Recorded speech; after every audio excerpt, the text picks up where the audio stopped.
depuis Napesaki 48 heures dans le frère journaliste Alvin Ayato tous à l'ensemble tout la vérité il y a audio et aujourd'hui Azako Koreate Azobengate parce que coopérer dans l'île ça passe lobby na lobby bantu na wana coopérer dans l'île ba compliqué ba ko bura ba ke biso na ma sukate neto lobby ke prison ba ko te bien prison ya so ko ba longo histoire ayebi makambo wana tel na ba audio ya Alvin depuis l'avance na zango ebele Izakaka oh ya tous en a combien ils na koza nango plus de 80 70 80 parce que coopérer dans l'île ça passe lobby na lobby bantu na wana coopérer dans l'île ba compliqué ba ko bura ba ke biso na ma sukate neto lobby ke prison ba ko te bien prison ya so ko ba longo histoire ayebi makambo wana tel le petit basara ba match na viwa Alvin ayeba nanga to bandi ko sala bandi ko ba via zole sa yete donc la question moko bon weli ni lobby ke o ba bi ta 20 000 na bo la bisolo bo lobby abi à $20 et kuna le 30 000 o ya komela bo meli beaucoup de hotel nini Picadeli na Picadeli na matonge na Picadeli parce que na audio oyonde mutu exposer maintenant le vieux wana ko ba na nzambe pe fo ba landango parce que coopérer dans l'île ça passe lobby na lobby bantu na wana coopérer dans l'île ba compliqué ba ko bura ba ke biso na ma sukate neto lobby ke prison ba ko te bien prison ya so ko ba longo histoire ayebi makambo wana tel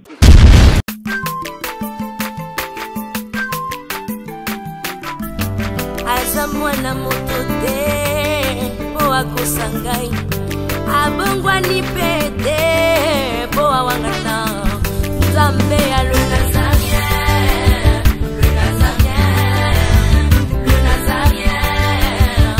David Nzamba ayebana kitoko koma mokondima atako bapakolaki mafuta na mosakolima lelo yayo bolingo ebateli le Nazarien lipamboli oyo emonanaka te mpeni mama kantelobi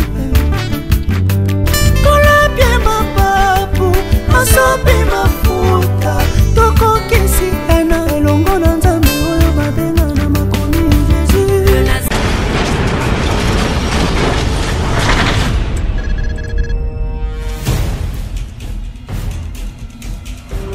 Du nouveau en Europe, du nouveau à Kinshasa, Yasika Eye, Maison Nazareta.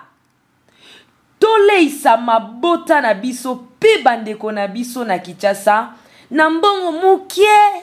L'histoire de Nazareta n'est pas si compliquée. Opesi mbongo na yo, kobanda na talo ya $10, $15. Pe $20 ya pamba à partir ya Europe. Bandeko na biso na Kinshasa ba récupérer biloko ya kolia na Kinshasa. Masolo bongwani. Yambala oyo la Porsche na Maison Nazareta ba simplifier affaire. Pour tout contact, appelez Maison Nazareta. À partir ya Europe, naba numéro oyo. Paris, Suisse, Pelisusu Suède. Likambo ya retard eza lisusu te. Po ma solo e bongwani ya solo. Na mbongo na yo ya mukie, bandeko ba retirer biloko ya kolia na Kinshasa. Donc, opesi mbongo ba pesi ya kolia na Maison Nazareta na Kinshasa. Nango tolobi, bienvenue à tous. Je dis shalom, bonjour chez vous. Très chers fidèles téléspectateurs, je dis bien que vous êtes toujours les amoureux de Jésus-Christ aussi, c'est là. Vous qui aimez le Nazarien TV, j'aimerais vous dire que c'est bel et bien la vôtre, l'humble servante de Dieu, la princesse, la présidente du Parlement céleste. Débité quoi. Merci beaucoup, on est ensemble, il n'y a pas de souci. Akuna Mobaya Mungu, ma paix Nzambe Izawapi. Soki asalio ozala moto. Basusu basala banyama, bamisu basala masolo pena ibaki kala kikok. Nzambe asali biso tozala batu. Tala bisika Nzambe longola yo. Akomiso ti bisiko zaliwana, komisaka ka monene. Ya Nzambe. Merci beaucoup. Na ebete boza ebele na moment bozo la Nazarien chaîne na bino, chaîne na biso nyot. Mais en retournant à la régie, retourner un peu à la régie, je veux prendre un élément dans la technique. Donc, on a Nzambe et puis tout sport, tout le monde a bien sur les alliés, la télévision et puis le reste. Tout pour présenter notre invité, Yamokolo Yamelo. Merci. Non, il y a Kiti, là, Mesa. Ah, Atania ou Kondoko. Namona yo. Chayo na mwamba na minito na kata pena katikata saga fufu. Oui, alors est-ce que tu bonjour Boni et le côté et puis qu'il y a mon bureau à travailler tes micros donc dès que ça on a galère na niveau 0 tout ça la boy ngai naza na mbongo vraiment mingi te mais nazo tchela bino moi mukio naza nango na agence moko boy Nazareta Qui dit sérieux. Oh maman, comment est bon donc yo pesa au fouti mbongo kuna partir à poto biso to ya to jubilo. Na bengi ya Scotty. Agence moi ifonga mi comme na Nazareth. Na kufie. Agence lisusu. Ndeke sansu mulongo kuna. Pour cela susu. Kuna eza mamba mulongo te. Ye si afuti mbongo kuna partir à poto biso tozo ke ko récupérer biloko oli. Ah tika boyeko. Yeso mona makamba bongo na monte. Bat papa si mbongo kuna biloko récupérer biloko oli na agence. Ezalaka. Mais ngo bandi. Maman, dès qu'il n'a yebisi ngai, mais na limité, na lingi na mona ki mona beso, poli kambaboye, na monde na ne salamate. Maman, yebisa ngai. Ba pesi mbongo kuna, biso to récupérer biloko kolia awa. Ya solo boutique Nazareta, ezali boutique ou ezali à distribution de produits alimentaires. Ah! Na sali poto sunga, bandeko oyo. Même ba oyo bazana na peu de ressources comme la boîte de bazana niveau à Kinshasa même avec un petit rien donc à partir à $10 $15 donc so na mbongo te ndebono na pota ko sunga yo a ozuka biloko kolia maman Nazareta Nzamba pambola ya bakise mikole belé awa na sena mokili et bongo awa tozawa poto yeba adresse awa la boutique Nazareta est ici à Kubungate toza sur avenue Monkoto numéro 1 direction Elengesa face à face na église catholique Saint-Vincent.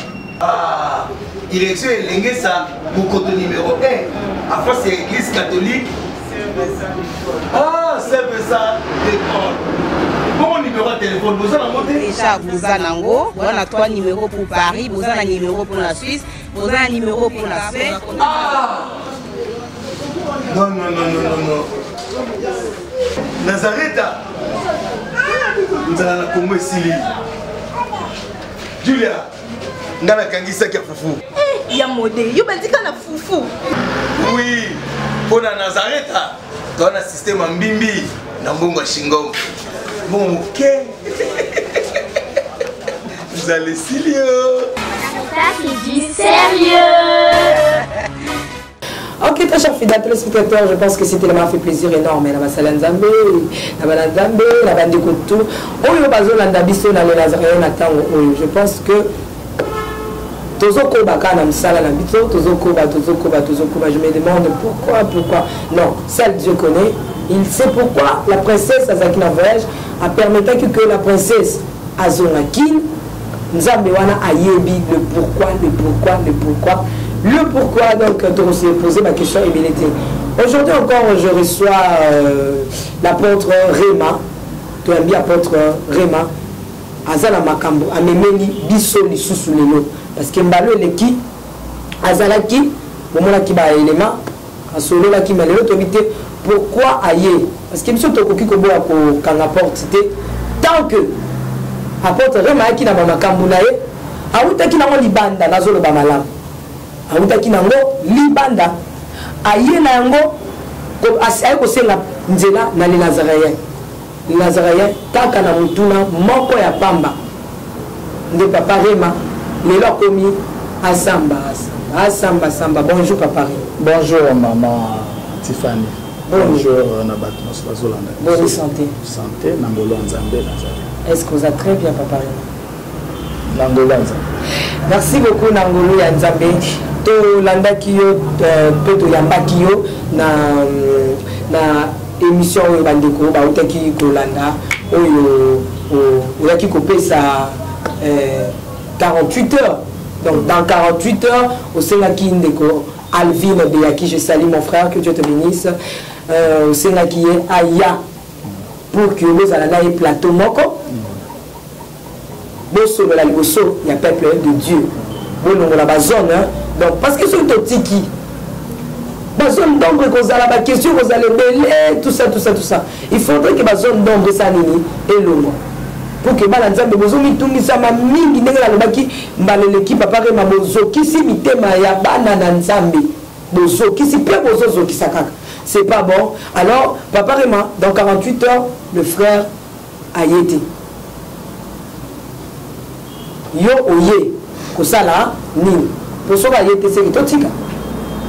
Oui maman Tiffany nzambe azolokumu nzamba pambola bato nyonso bazolanda biso eloko moko na yeli awa mpona ko attester une vérité que depuis napesaki 48 heures na le frère journaliste Alvin aya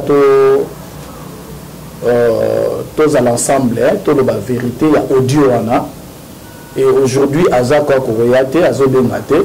C'est comme ça que na ndenge bato pe babengi nga de part et d'autre nana ye kozonga lisusu mpona yebisa bato vérité ya audio wana natila bato intégrité aussi ya audio wana balanda bayoka et puis voilà.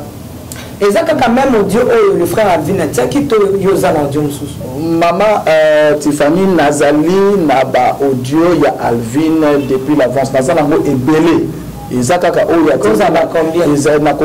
plus de 80, 70, 80 preuves au passé. Il y a Alvin Yemoko na Zakape ko enregistré parce que la proposition il y a bandaki ko langai na sali la yezaki service le frère Alvin azaki ko demander nangai pour la sécurité na ye tout ça makambe belé. Alors tant il y a bengakinga ezali vérité il y a le bité parce que ce qui bolandi audio wana mobimba ezaka kana nazoloba et tant nazoloba ya boni pour la cop wana tant nazoloba kinga nazala ba relation likolo sta bengaki likolo to kendeza juste pour na ko luka ba sécurité oyo ye moko ndenga zaki ko loba zaki trop menacé ngai pe le col on a vendu benga mais na ba makba ruse oyo ataki na lisolo bolobi à $20,000 et kuna le 30,000 na ko sabina ngondenge na audio ezali. Il a parlé sur $20,000 qu'il avait besoin de ça. Je penserais que dans le briefing, quelques-unes, il y a la vérité, il y a l'audio, il y a les solo autoconversation de le journaliste Alvin. Moi, je dirais à frère Nanga Alvin, lui qui se croyait, même il se croit très intelligent. Moi, je penserais qu'il n'est plus intelligent, mais il est plutôt malin. Et à exercer qui na malinité na ye juste pour na aluka ko ruinenga to akoka ko luka ko kabarisme ana profiter ko gagner lipa na ye. Moi carrière na ndenga sa ndenga lubaka gratuit et za ndengo la petenga na za na ndenge ona vivaka na moi sina bana na ngai 15 jours déjà ngai bakananga na escroquer tout ça na bengi batu balanda maman Tiffany okoka kotia audio moko wana pe ye aya pe na koya obimba to tia audio wana mobimba batu bayoka ngo ya tia ba preuve nenga na tia ba preuve bana nzambe o bazolanda biso ba koyoka ba koyeba ezaki vérité nini. Donc la vérité ngo si je bien compris franchement la princesse nazala quitté nazoloba bien.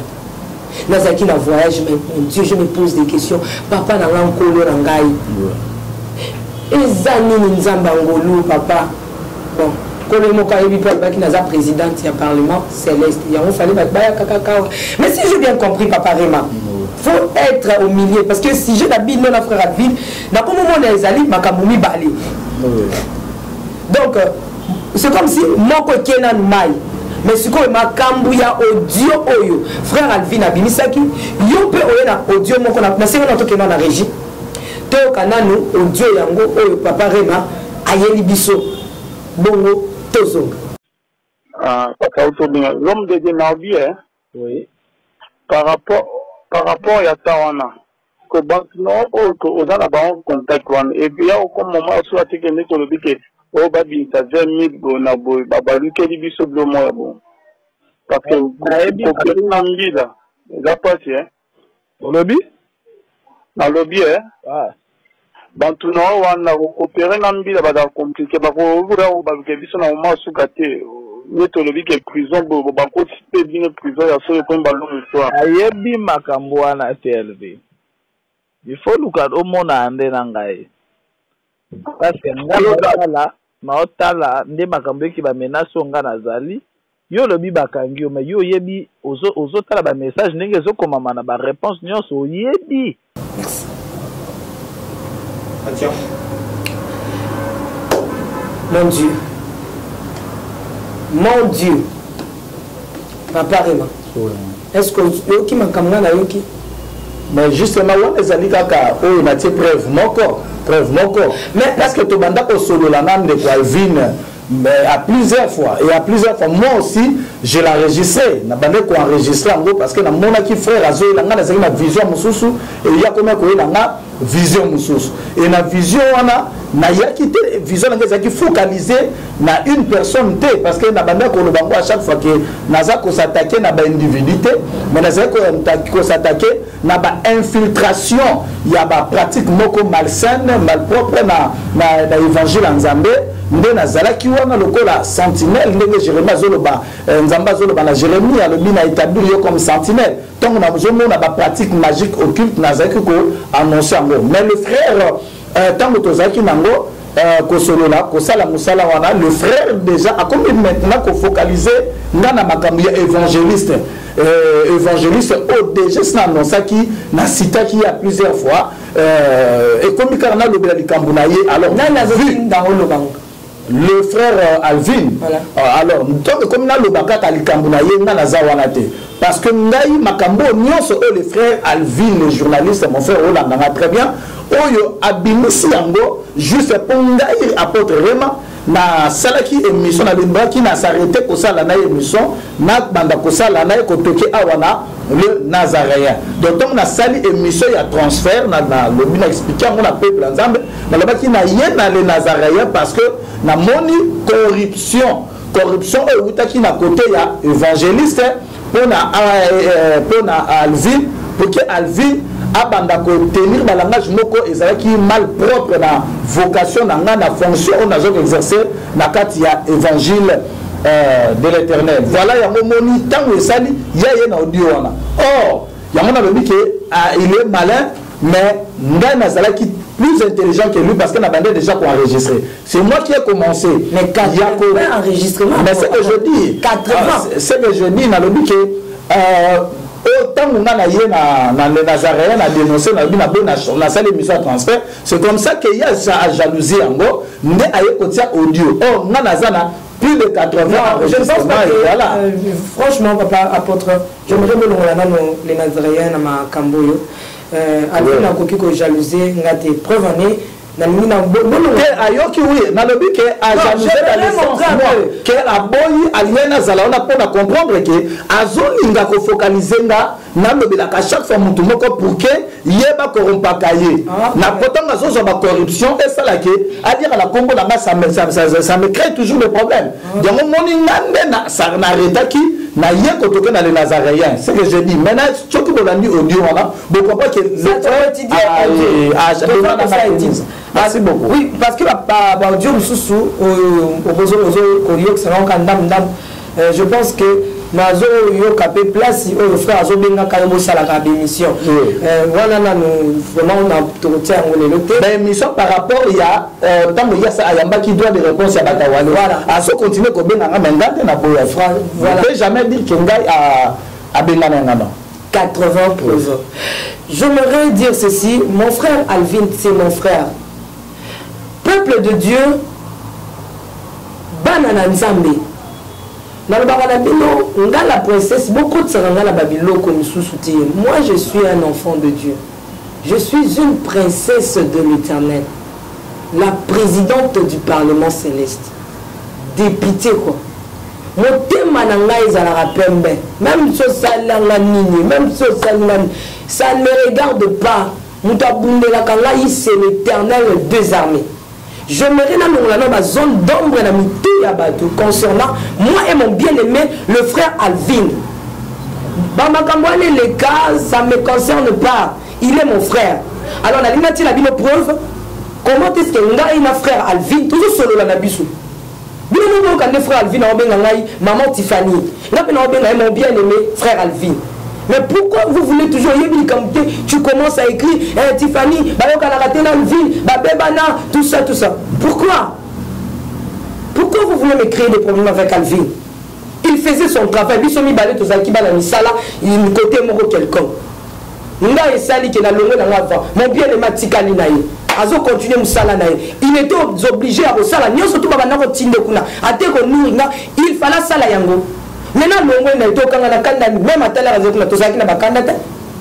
tu ne connais rien, mais tu veux tout simplement écrire. Comment est-ce que moi et mon bien-aimé, le frère Alvin, tout seul à la biso, frère Alvin, parce qu'il est en azui dessus, ça me trouble, bien-aimé. Ça trouble. Si je comprends bien, comment est mon frère Alvin, toujours solo?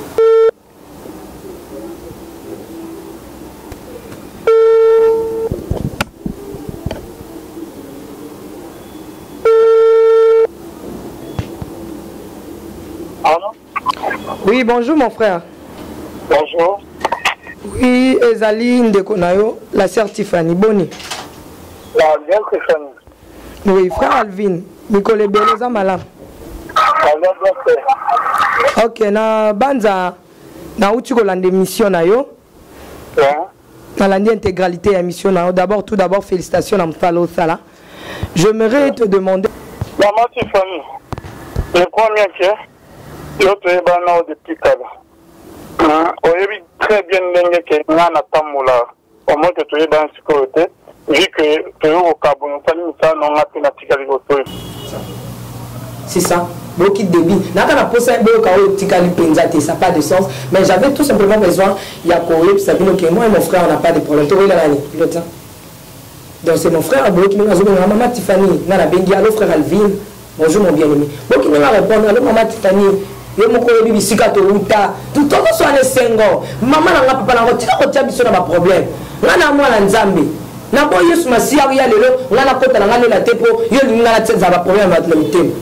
je ne veux pas. Moi, je suis un enfant de Dieu. Et puis, moi,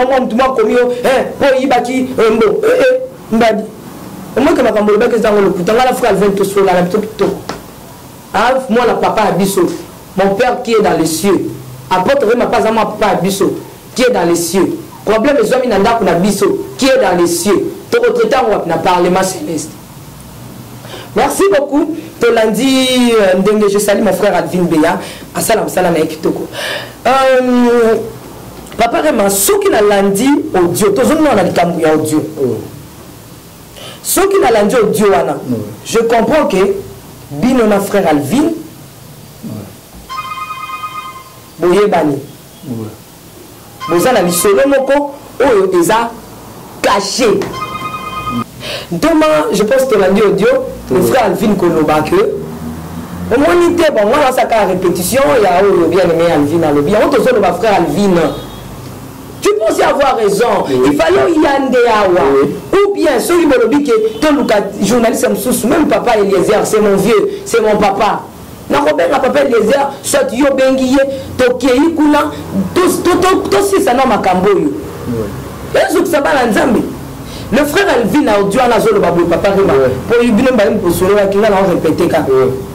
Alobi, Thomas, on m'a 20 000 $. Wana. Au moins t'es que sur te mettre on a bambila. Ba ko ban ki la biso.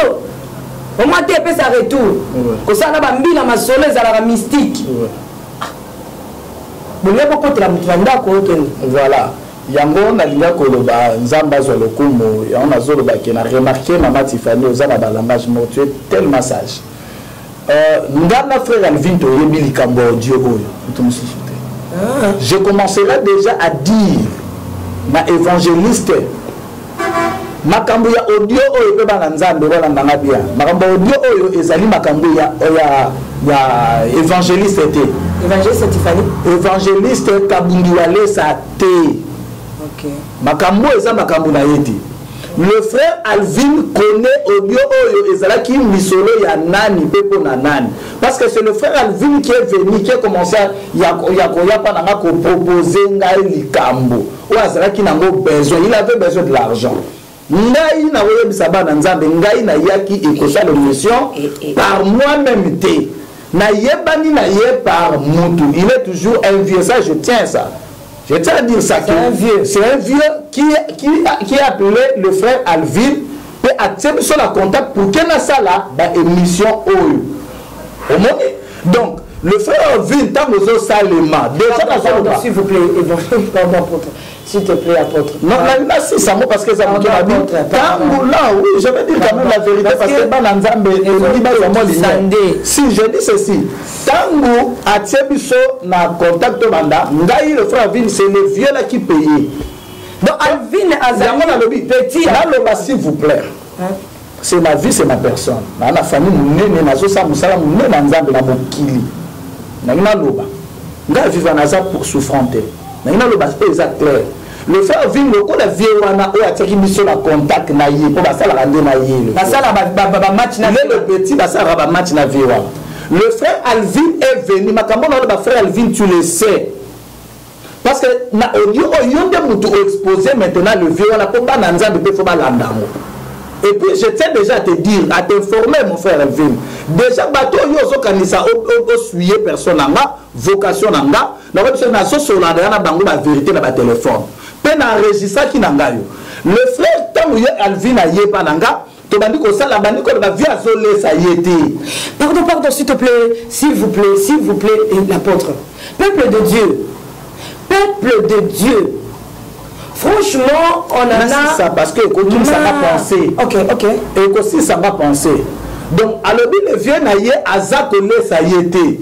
Alors, apôtre n'a proposé boye. Là, vraiment, naïe directement. Naïe vraiment directement pour comprendre. Boye. Alors, na makambu bonde a momoni tango nga na sali na transfert na botanga asali droit de réponse il y a l'évangéliste Walesa na makambo na dénoncé que évangéliste Walesa. Ce fait que tant on a moni corruption contre qui parce que ça proposait nga qui va corrompre ngai. Alors tant on a boy na ngai on a bien so ba sala droit de réponse nga pe na ya. C'est comme ça que na longwe na ngai so bolandi émission ya transfert. Non, il y a transfert, il y a droit de réponse avec Bosso, il y a apôtre Mania, dans notre frère là, il y a Walesa. Langage, une appellation, déjà le frère Alvin a combattu contre un gars, cité contre un gars, et n'a pas là qui n'a monté. Il y a Zali, moi, n'a pas Moussalanza. Bible solo balabi sona 1 Thessaloniciens 5:12 elle dit ayez de la considération pour ceux qui vous exhortent dans le Seigneur. Maintenant le frère a remarqué dans la langage de considération dans les athées. Pourquoi?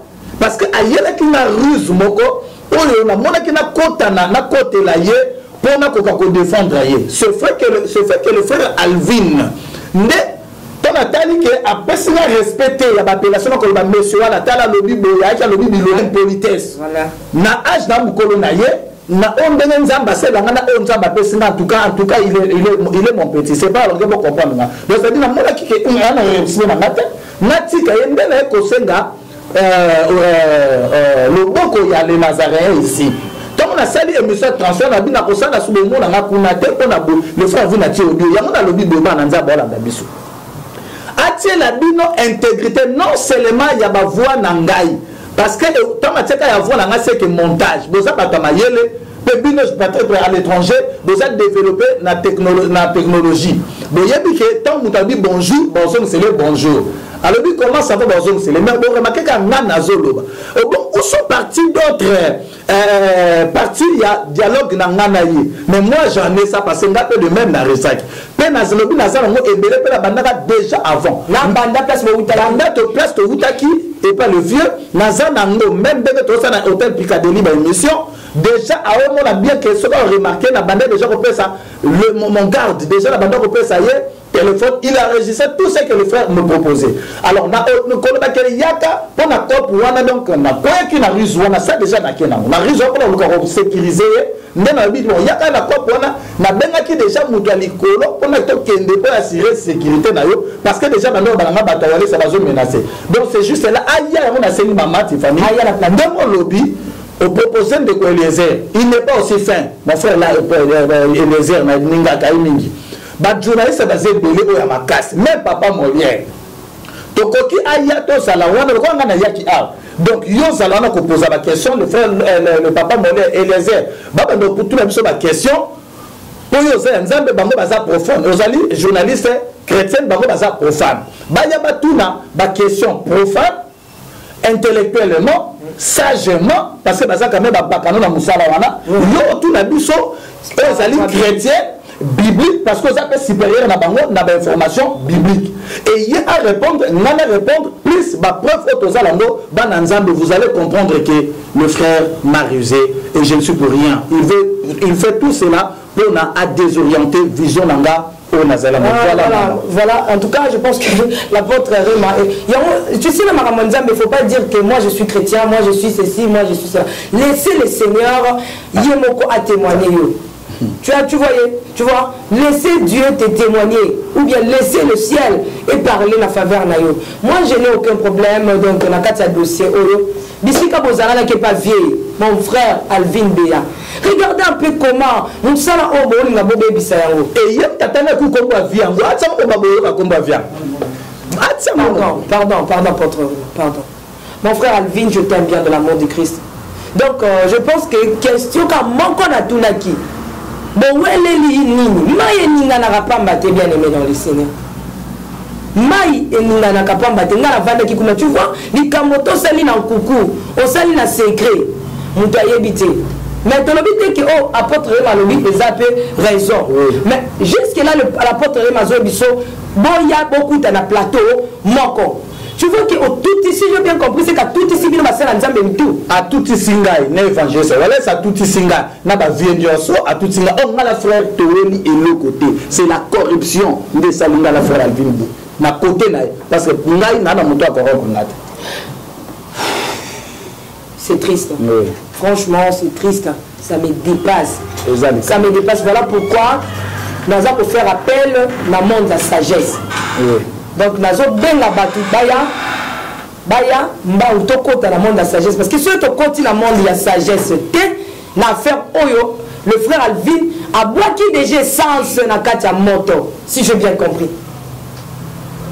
Si j'ai bien compris, le frère, non, le bâtiment, ceux qui frères, ceux qui apôtres, bon, moi qui déjà, pétrole, Nakatia, moto et peli, frère Alvin. La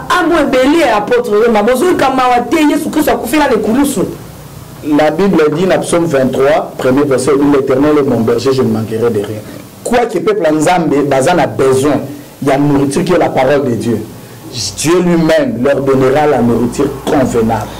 Franchement, que ce soit moi, je suis dans le faux. Franchement, lui, il est dans le faux. Sauf que mission, vision, que Dieu nous aide. Parce que dans mon copain audio, je suis bien aimé, excusez-moi, je suis obligé à parce qu'il y a des noms il a mis Soukakuna.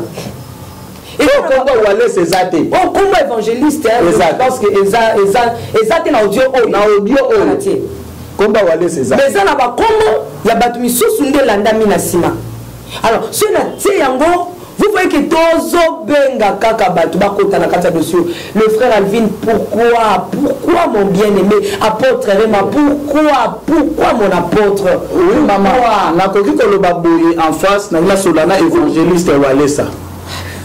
Vous n'êtes pour rien na audio oyo. Oyo ça le cas oyo Alvin atiaki jusqu'à ça. Na lingi obima na makambo oyo. Tika makambo audio oyo ngana na le frère Alvin vérité et bimam et vérité na soko bimi de comprendre un peu makambo ebele mais pas ya makambo na yo. Merci beaucoup. Mais tout ce que tu as dit avant, aux autres, le bakéza vrai ou faux? Oh, il y a avant, ezali vrai. Ok, merci beaucoup. Bien aimé dans le Seigneur. Donc, nous sommes le baki qui n'est pas de Calvin. Place Boutaki dessus, on est bandit à Tebananza. Ah, on est ici qu'à vérité, Zalaka. Nzambe a kundoli vérité, la source na yango. Ah, on est ici qu'à Tokyo Kundola.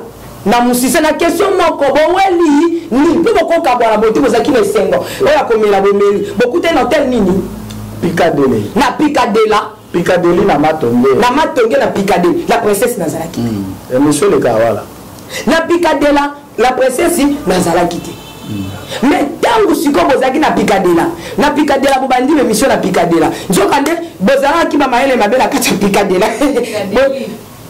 ata Piccadilly nyonso ka ya bango mibale so bozaki na Piccadilly yozaki na maele mabe tu prenais déjà des enregistrements apôtre pas zaki déjà prudent azo soit déjà enregistrement donc maintenant botie vieux wa salaki musala oyo po pesa yo petit na bango frère Alvin botie wapi botie nzambe o botiaka na munoko ngala zana nzambe ngana zana papa parce que ngala yo ki ba audio na nzoto pesinga mali heureusement porte zoli na ko pesa ngaba audio ta comme bangela ne mutu nyonso pe siko botie Yesu Kristo wapi botie bana la nzambe o Yesu Kristo akufela ki wapi. Voilà pourquoi tobengi yo frère Alvin parce que place au Kenya qui ko boire pétrole et baluki mabe tu es mon bien-aimé na lingi o mingi na bolinga Yesu.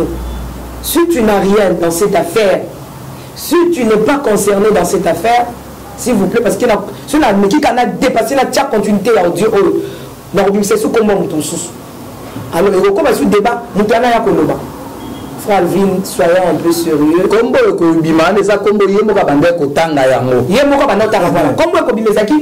frère Alvin, donc, on a souka. Bino mbali boza mona raison tana tort azate na sengi na bana nzambe oyo bazomona ba numéro ya frère Alvin botenga ye aya awa tokuta na tort na pe sa parole bolimbisa jusque là papa Remoza na raison papa Alvin boza na raison parce que boke makambo boza ki na police jusque là boza na frère Alvin abimisimako apporter ma paix abimisimako. Qui a raison? Qui a tort? C'est à vous de juger, c'est à vous de commenter. Quant à moi, je dis, Seigneur Jésus-Christ, aide-moi. Car ce corps est si faible. Il n'y a que toi qui peux relever avec amour et douceur ceux qui sont faibles. Tu interviens avec tendresse et affection là où la dureté des hommes peut conclure fatalement. Papa Raymond, mot de la fin. Ce que je là. Aux autres évangélistes, aux autres un mot.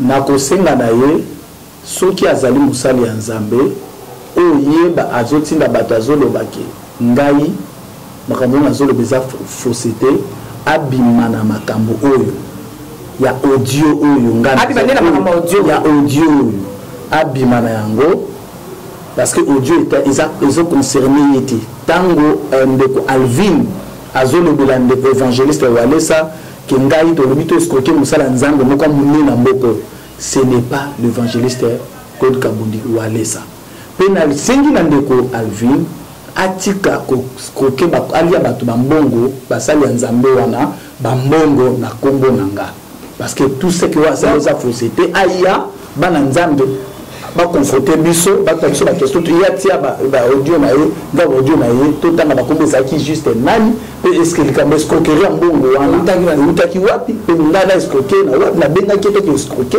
nani merci beaucoup à tous et la bonne émission merci sur la seule émission ma bébé Lumbisanga parce que j'étais émotionné. Parce qu'ils ont plus concernés sur la chrétienne, ça fait trop mal. Ça fait trop mal.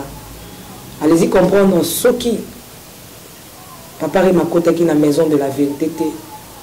Oyo. Jacob a ici c'est Bethel, la maison de l'Éternel. C'est cru il m'a obimaté. C'est à vous maintenant de juger. Puis à Dieu. Mais ce que je retiens dans cette émission,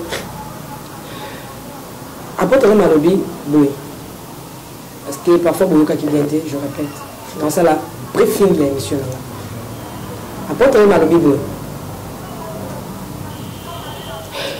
Que évangéliste Abimana Makambuya audio, faut bien épingler. Abimande na Makambuya audio oyo tu koyoka. L'homme de Nabi, oui.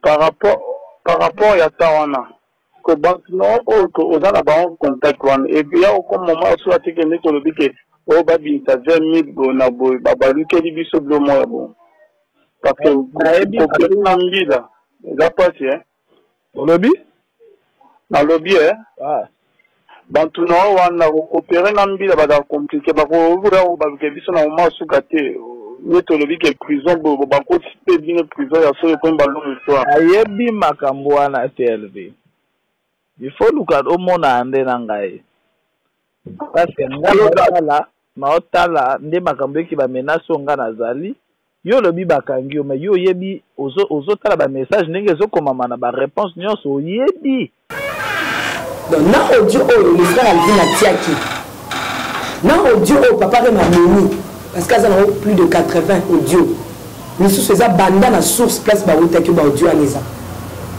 yango sengi papa évangéliste Abima na dossier à audio oyo.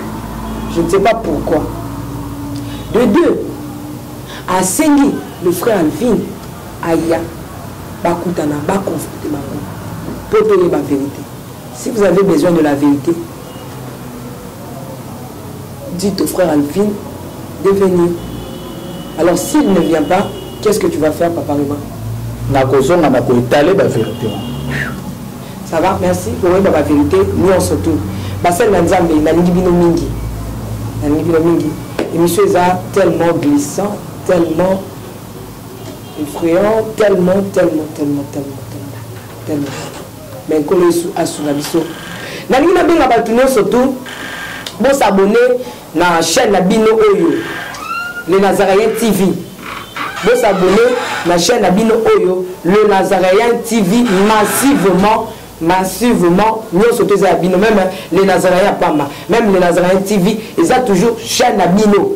Parce que tous les deux côtés, nous quand on a 4e année anniversaire, il y a les Nazaréens, on va surprise, ils ont toujours belé, il y a ma bête, parce que la surprise a besoin ma bête, mais ma surprise à ma lamou, ils ont la biso, alors bon s'abonner massivement pour nous amener les mains, il y a ma casse, pour nous amener les mains, alors ça là est fort Nangolo Nzambe na bolingo lingaka les Nazareth na bengi bateau no surtout bande quoi France Canada Suisse Texas Allemagne Espagne partout Europe mobimba Asie bateau tout bolinga les Nazareth bon s'abonner massivement na les Nazareth TV afin que bon ça la déjà à la page il y a ma campagne dans le canal Nazareth TV parce que vous on a déjà toujours mes comme on est émission au Bogon Keleki et les qui on a les Nazareth TV donc ah ouais sous na susu makambo ya Nzambe to matisa to sala la sous Nzambe makasi na 4e année to ko sala la Nzambe comme pas possible to ko matisa sous sanctification makasi to ko matisa sous crainte makasi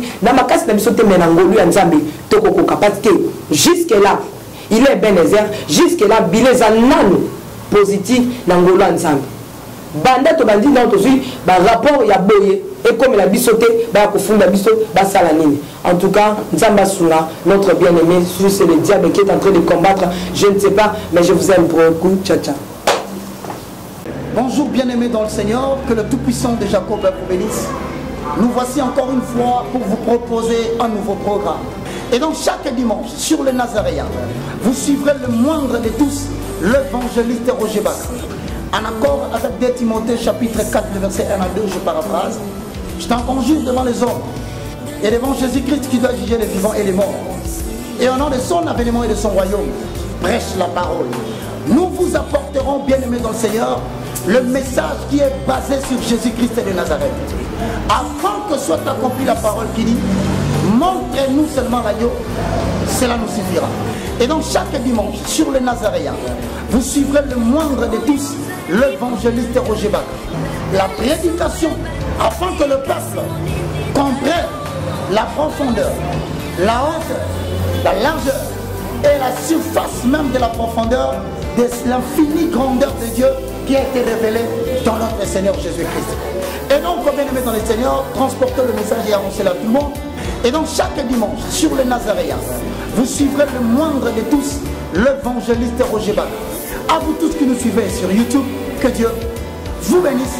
On se retrouve le dimanche, chaque matin, avec une prédication de Jésus-Christ, afin d'éclaircir les Écritures, d'ouvrir les yeux des enfants de Dieu et de permettre à ce que le peuple sorte de ténèbres pour aller vers l'admirable lumière de l'Éternel et recevoir ainsi au travers de cette prédication l'héritage afin que tous les sanctifient. Que Dieu vous bénisse.